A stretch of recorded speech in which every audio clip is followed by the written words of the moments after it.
Wouldn't it be amazing if you could make someone fall in love with you without all the usual complications? While love can't be forced, psychological tactics can certainly speed up the process and create a deeper emotional bond. Here's how you can make someone fall in love with you fast. Step 1. Mirror their behavior. Humans naturally feel drawn to those who share similarities with them. Mirroring is a powerful psychological technique where you subtly copy someone's body language, speech patterns, or behaviors. This creates a sense of familiarity and comfort. When done correctly, people begin to feel like they've known you forever. The more they see you as similar to themselves, the faster they'll feel a deep connection. Step 2.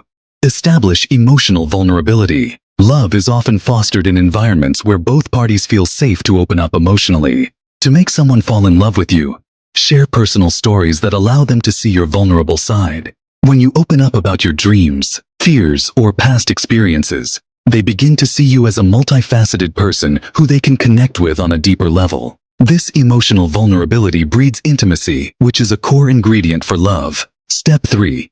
Increase physical contact. Physical touch is a powerful, often underestimated tool when it comes to attraction. From a gentle touch on the arm to a friendly hug, physical contact can accelerate emotional closeness. Studies have shown that skin-to-skin contact releases oxytocin, the love hormone, which creates feelings of attachment and trust. Subtle, non-intrusive physical contact can make someone start associating you with comfort and affection. By implementing these 3 strategies, you can accelerate the process of falling in love, using psychological triggers that are hardwired in the human brain. Follow us for more helpful psychological tips.